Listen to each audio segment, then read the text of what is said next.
শুভ সকাল সবাইকে। আমার আরেকটা নতুন ব্লগে আপনাদের সবাইকে অনেক অনেক স্বাগত জানাই। এখন সকাল 10টা, দেখুন কত রোদ উঠেছে।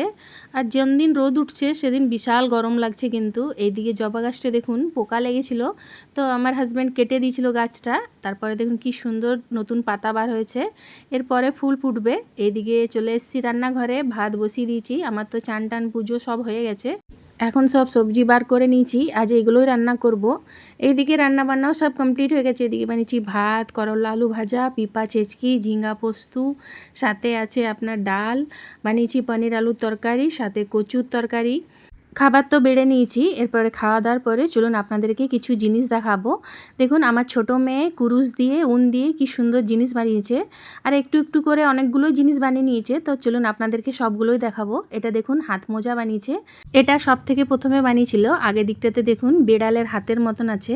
তারপরে দেখুন এটা পাউচ বানিয়েছে, ছোট ছোট খুব সুন্দর জিনিস বানিয়েছে। কিন্তু এইসব কুরুশের কাজ কিন্তু আমার দ্বারা হয় না, আমি এসব বানাতে পারি না। যখন আমরা ছোট ছিলাম আমার বোন খুব বানাতো, আর ওর মতনই হয়েছে, ওর মাসির মতন অমনি বানায়। দেখুন এইগুলো দেখুন ছোট ছোট কেক, এগুলো কিচেন। এগুলোর মধ্যে এই পিছন দিকে রিংটা লাগিয়ে দিলেই কিচেন হয়ে যাবে। এমনি ছোট ছোট অনেক কিছু বানিয়েছে। এটা দেখুন এটা টেডি বিয়ার। স্কুল থেকে আসে 2:30টার সময়, তারপরে চান টান করে খাওয়া দাওয়া করে তারপরে এইসব কুরুশ আর উন নিয়ে বসে একটু একটু করে বানিয়ে। দেখুন কত কিছু জিনিস বানিয়ে নিয়েছে।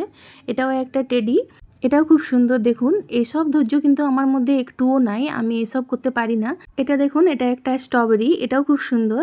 আমার এই ভিডিওগুলো যদি আপনাদেরকে দেখতে ভালো লাগে তাহলে অবশ্যই সাবস্ক্রাইব করবেন, আর যারা ফেসবুক থেকে দেখছেন তারা ফলো করবেন। এটা দেখুন একটা টুপি, এটাও খুব সুন্দর। আর বানিয়েছেও নিজের জন্য, দেখুন একটা উনের টপ, এটাও খুব সুন্দর। আর বানিয়েছে একটা ও গুলদস্তা, ওটা তো খুবই সুন্দর। ওটা বানাতে ওর 6 মাস মতন সময় লেগেছিল, একটু একটু করে স্কুল থেকে এসে বানাতো। এই সব কুরুশের কাজগুলো আপনাদেরকে কেমন লাগলো অবশ্যই কমেন্টে কিন্তু বলবেন। ভিডিওটা তাহলে এই পর্যন্তই রাখছি। সবাই ভালো থাকবেন, সুস্থ থাকবেন, সাবধানে থাকবেন। দেখা হবে পরের আরেকটা নতুন ভিডিওতে।